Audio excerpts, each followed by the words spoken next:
जैसे ही जिनसी ने ये शब्द कहे, मंच पर माहौल तनावपूर्ण हो गया था।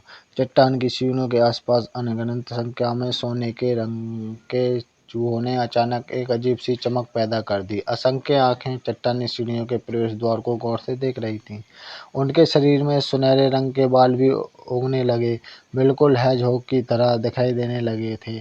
एक पल के लिए सोने को निगलने वाले चूहों की सेना को गंभीरता से इंतजार करते हुए देखने के बाद किसी ने भी अचानक हमला करने की हिम्मत नहीं की। बड़ी संख्या ऐसी थी जिसके बारे में किसी को जानकारी नहीं थी। इसके अलावा उपस्थित अधिकांश लोगों को स्पष्ट रूप से पता था कि सोने निगलने वाले चूहे के ध्वनि तरंग हमले में क्यों शामिल था। ये कुछ ऐसा था जिसे रोकना बेहद मुश्किल था। उस समय हेवन माउंटेन ब्लड पूल की लड़ाई के दौरान इन जानवरों ने कई विशेषज्ञों को परेशान किया था। आप सभी के पास केवल 1 घंटे का समय है। जो लोग 1 घंटे के भीतर पर्वत शिखर पर पहुंचने में विफल रहेंगे, उन्हें असफल माना जाएगा। जब जिनसी ने देखा कि वे शांत थे, तो उन्होंने सभी पर दबाव नहीं डाला। उसने बस इन शब्दों को उदासीन ढंग से बोला। ये बातें सुनकर काफ़ी लोगों के हाव-भाव बदल गए। एक क्षण बाद 2 शख्सियतें आखिरकार अब और इंतजार नहीं कर सकीं और वे भीड़ से बाहर चली गईं। उन्होंने तुरंत जिनसी की ओर हाथ जोड़कर कहा, "बॉर्न ट्रांसफॉर्मिंग गेट हू या और हू चैंग।" जिनसी ने सिर हिलाया। बॉर्न ट्रांसफॉर्मिंग गेट हेबर आई माउंट रेंज से ज़्यादा दूर नहीं था और कुछ हद तक प्रसिद्ध था। बेशक विंड लाइटिंग पवेलियन जैसे कुत्तों की तुलना में यह स्वाभाविक रूप से हीन था। इसके अलावा इन दोनों लोगों की ताकत संयोग से एक 4 सितारा और 5 सितारा शक्ति सम्राट की थी। वे अन्य स्थानों पर उत्कृष्ट हो सकते हैं, लेकिन इस स्थान पर उन्हें केवल मध्यम स्तर पर ही माना जा सकता है। जिनसी का अभिनंदन करने के बाद कुछ हद तक पीला सफेद शक्तिशाली शक्ति उनके शरीर से बाहर निकली और तुरंत उन दोनों के चारों ओर लिपट गई। शक्ति के बढ़ने के तुरंत बाद वे दोनों अचानक जमीन पर पहुंच आ गए। जैसे ही वे चट्टान की सीढ़ियों पर चढ़े, उनके शरीर से वज्रपात की तरह विस्फोट हुआ। जिस तरह से दोनों ने काम किया, उससे ऐसा लग रहा था कि वे तथाकथित माउस टाइट साउंड एयर के माध्यम से एक चूहे एक बार में चार्ज करना चाहते थे। इन दोनों की स्पीड वाकई काफ़ी तेज थी। मात्र एक फ्लैश के बाद वे 100 मीटर से भी अधिक दूर तक चार्ज हो चुके थे। इसी क्षण चट्टान की सीढ़ियों के चारों ओर घने रूप से भरे हुए सोने को निगलने वाले चूहों के बाल सीधे खड़े हो गए, जिसके बाद उन्होंने अपना मुंह खोला, जो नुकीले दांतों से भरा हुआ था। एक तेज चीख जो किसी की आत्मा को भेदने में सक्षम लगती थी, एक असामान्य लहर लेकर एक राक्षस के स्वर की तरह अचानक प्रकट हुई। यह तुरंत सभी दिशाओं में फैल गया। जब ध्वनि तरंग प्रकट हुई, तो दोनों आकृतियां अचानक रुक गईं। उनके चेहरे तेजी से पीले पड़ गए, लेकिन वे तुरंत पराजित नहीं हुए। उन्होंने अपने शरीर के भीतर शक्ति की उथल-पुथल को महसूस किया, क्योंकि उनके पैर की उंगलियां चट्टानों की सीढ़ियों पर दब गईं और बाहर निकल गईं। उन्होंने सभी दिशाओं से आने वाली ध्वनि तरंगों को सहन किया और 10 मीटर आगे बढ़े, इससे पहले कि उन दोनों के शरीर एक बार फिर से अकड़ गए। दो और ताज़ा खून उगल दिया। ऐसा लग रहा था कि जैसे ही वे पीछे की ओर उड़े, उनके शरीर को भारी झटका लगा। आखिरकार वे सभी की निगाहों के सामने जोरदार तरीके से मंच पर उतरे। ताज़ा खून का एक और कौर बाहर उगल दिया गया। यह देखकर मंच पर मौजूद कई लोगों ने अफसोस भरी आह भरी। इस लानत दुहामनी सरणी से निपटना वास्तव में परेशानी भरा है। असफल। जिनसी ने अपना सिर हिलाया और धीरे से कहा। यह सुनने के बाद बॉर्न ट्रांसफॉर्मिंग गेट के 2 लोग केवल अपना सिर हिला सकते थे। उन्होंने उठने के लिए संघर्ष किया और अनिच्छा से एक तरफ खड़े हो गए। अब वे बस यही आशा करते थे कि 8 लोगों से कम का चयन हो, तो उन्हें दूसरा के मौका मिल पाए। जब ये सब जिन अगला कौन है? जिनसी की नज़र चारों ओर घूम गई और एक बार फिर पूछा। जब ये शब्द बोले गए, तो मंच पर एक बार फिर सन्नाटा छा गया। जुएयान, मिस फेंग, तांगिंग और अन्य ने कोई उत्तर नहीं दिया। हालांकि उन पर समय की कमी थी, लेकिन अब उन्हें जल्दी करने की कोई ज़रूरत नहीं थी। लकड़ी काटने से पहले किसी को अपनी कुल्हाड़ी की धार तेज करने की अपेक्षा नहीं करनी चाहिए। यदि वे ध्वनि सारणी का निरीक्षण करते, तो उनके लिए इससे सफलतापूर्वक गुजरने की और भी अधिक संभावना हो सकती थी। इस सन्नाटे के बीच 4 और लोग आगे आए। देखने से ऐसा लग रहा था कि वे अपने नंबर का इस्तेमाल कर जबरदस्ती घुसपैठ करने की योजना बना रहे थे। जब जिनसी ने चार लोगों को एक साथ चार्ज करते देखा तो अनजाने में अपना मुंह घुमा लिया। उसके चेहरे पर उपहास की डोर थी। संख्याओं पर भरोसा करने से किसी का को इस माउस ज्वार ध्वनि सारणी को तोड़ने की अनुमति नहीं मिलेगी। ये वास्तव में वैसा ही था जैसे जिनसी ने उम्मीद की थी। इन चार लोगों द्वारा चट्टानी सीढ़ियों पर चढ़ने के कुछ देर बाद ही सामने वाले दो लोगों की आधी यात्रा तय करने से पहले ही अजीब आत्मावेदी ध्वनि द्वारा वापस भेज दिया गया था, जिसके बाद वे बुरी तरह प्लेटफार्म पर ही उतर गए। उनकी थकी हुई सांसों को देखकर साफ लग रहा था कि उन्हें गंभीर चोट आई है। असफल जारी रहे। जिनसी ने अपनी आंखें उठाई, उपस्थित लोगों की ओर देखा और आलस्य से बोले। जियान ने लोगों को चेक पॉइंट को चुनौती देने के लिए आगे बढ़ते हुए देखा और अंत में सफल होकर मंच के पीछे लौट आए। परिणामस्वरूप उसकी आंखें थोड़ी गंभीर हो गईं।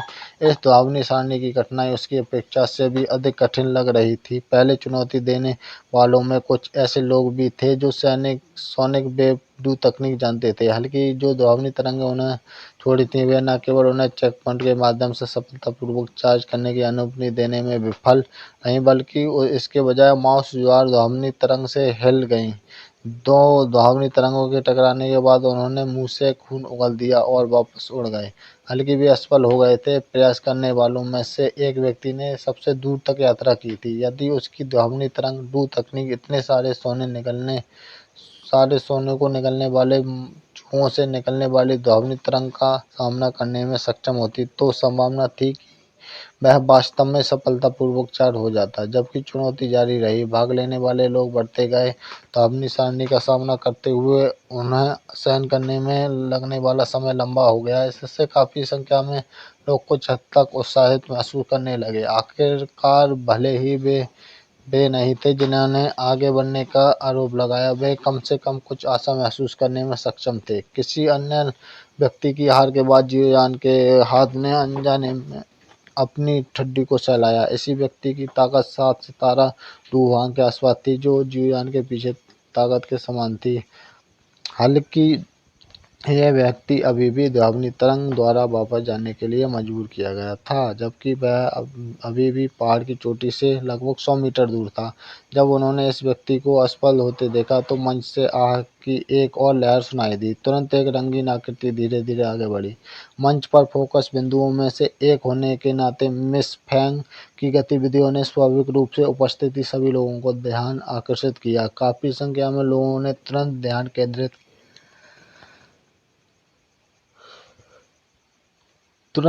केंद्रित किया। इस महिला की ताकत के कारण उसे उपस्थित सभी लोगों के बीच सर्वोच्च अस्तित्व माना जाता था। यदि वह भी इस ध्वनि सारणी को तोड़ने में असमर्थ थी, तो यह संभावना थी कि शायद ही कोई इसे सफलतापूर्वक पार कर सके। जब जिन सी ने मिस फेंग को बाहर निकलते निकलते देखा तो उनके आलसी चेहरे पर दिलचस्पी भरी अभिव्यक्ति प्रकट हुई। उसने यहाँ के बारे में थोड़ा बहुत सुन रखा था। विंड लाइटिंग पवेलियन जैसे सबसे संभावित उत्तराधिकारी बनाने में सक्षम होने से यह संभावना थी कि कोई भी ये विश्वास नहीं करेगा कि उसके पास कोई क्षमता नहीं थी। जिन सी को आज अपने प्रदर्शन में बहुत दिलचस्पी थी। विंड लाइटिंग पवेलियन से फेंग किंग एंड जिन एरा जिनसी बुजुर्ग को स्वागत करते हैं। शिक्षक ने मुझसे कहा है कि मेरे जाने से पहले मैं उनका प्रतिनिधित्व करूं और उन्हें शुभकामनाएं भेजूं। रंगीन कपड़े पहने महिला चट्टान की सीढ़ियों के सामने चली गई और जिनसी से बात करते हुए मुस्कुराई। यह सुन जिनसी हल्के से मुस्कुराए। उन्होंने कहा, ले जुंजे को उनकी चिंता के लिए धन्यवाद देने में मेरी मदद करें। अगर भविष्य में मौका मिला तो मैं उनसे मिलने के लिए विंड लाइटिंग पवेलियन जाऊंगा। क्या फेंगकेंग एरा उसका नाम है? ले जुंजे वास्तव में विंड लाइटिंग पवेलियन के लिए केंद्रीय मैदान में ऐसी स्थिति रखना वास्तव में असंभव है यदि उनके पास डू जून नहीं होता। फेंग किंग और जिन सी के बीच संक्षिप्त बातचीत सुनने के बाद जियोआन ने अपने दिल में आह भरी और धीरे से बुदबुदाया। फेंग किंग एरा ने बोलने बंद करने से पहले पत्थर की सीढ़ियों के सामने एक विनम्र बातचीत की। उसकी सुंदर आंखें पहाड़ की चोटी तक जाने वाली चट्टानें सीढ़ियों की ओर घूम गई, जिसके बाद उसकी नज़रें चारों ओर घनी तरह से भरे हुए सोने के निकलने वाले चूहों पर पड़ी। उसके चेहरे पर भी एक गंभीरता उभर आई। एक चमकदार चांदी की चमक तेजी से उसके शरीर से बाहर निकली और तुरंत उसके चारों ओर लिपट गई। शुरू करना। फेंग किंग-एरा के शरीर पर चांदी की चमक दिखाई देने के बाद जिनसी ने अपना हाथ लहराया और कहा। उसकी आवाज़ अभी सुनाई ही दी थी कि फेंग किंग-एरा का प्यारा शरीर अचानक हिल गया। वह तुरंत एक चांदी की रेखा में परिवर्तित हो गई, जो भयावह गति से पहाड़ की चोटी की ओर बढ़ी। देखने से ऐसा लग रहा था कि वह अपनी गति का इस्तेमाल कर जीत हासिल करने की योजना बना रही थी। हालांकि ये कहा जाना चाहिए कि इस महिला की गति वास्तव में आश्चर्यजनक रूप से तेज थी। यहाँ तक कि जियोयान की आंखों में कुछ आश्चर्य प्रकट हुआ। यह महिला सचमुच कोई साधारण व्यक्ति नहीं थी। तीव्र ध्वनि तरंगें इसी क्षण लहरों में बदल गईं, जो तेजी से फैल गईं। जब ध्वनि तरंगों ने फेंग किंग-एरा के शरीर से संपर्क किया तो उसका शरीर थोड़ा कांप उठा। अचानक उसकी गति बढ़ गई और आकाश में कुछ बाद की छवियां दिखाई दीं। फैलती हुई ध्वनि तरंगों के नीचे ये बाद की छवियां तुरंत ढह गईं। इस भयावह गति के कारण मंच पर बहुत से लोग चिल्लाने लगे। उनके कोण से दिखने में ऐसा लग रहा था कि ध्वनि तरंगों को भी फेंग किंग-एरा को पकड़ने में कठिनाई हो रही है। वह बस इतना ही कर सकता था कि उसका बारीकी से पीछा किया जाए और एक के बाद एक सामने आने वाली छवियों को तोड़ दिया जाए। जिनसी ने उस आकृति को देखते हुए अपनी आंखें सिकोड़ लीं, जो वज्र में बदल गई थीं। उसने अनजाने में सिर हिलाया। इस महिला की रफ्तार वाकई डराने वाली थी। ये संभावना थी कि उसने पहले ही विंड लाइटिंग पवेलियन की 3000 लाइटिंग मूवमेंट का उच्चतम स्तर तक अभ्यास कर लिया था।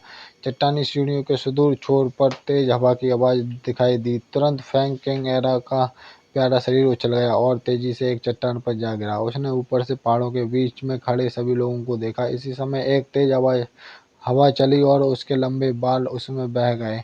उनमें एक रानी की महान आवाज़ थी। फेंग किंग-एरा ने मिस फेंग ने सफलतापूर्वक चौकी पार कर ली है। जिनसी ने अपनी आंखें हटा लीं। उनकी शांत आवाज़ में आखिरकार थोड़ा उतार-चढ़ाव आया। यह महिला ऐसी थी जिसके तुलना गोल निगलने वाली माओ जनजाति की युवा पीढ़ी के सबसे उत्कृष्ट व्यक्ति से भी नहीं की जा सकती थी। इस विंड लाइटिंग मंडप का एक उत्तराधिकारी था।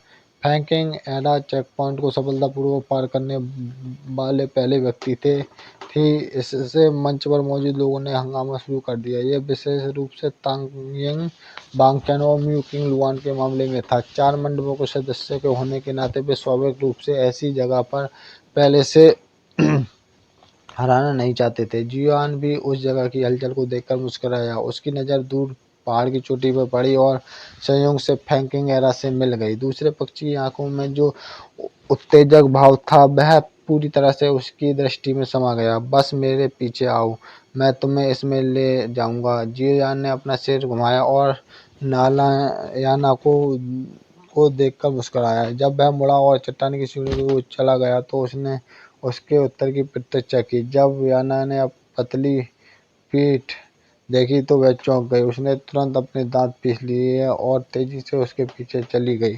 चूंकि जियोयान ने अपना मुंह खोला दिया था, इसलिए उसे कोशिश करने के लिए उसके साथ जाना चाहिए, भले ही वह अंत में असफल हो जाए। उसे पूर्व में एक अज्ञात आत्मविश्वास था।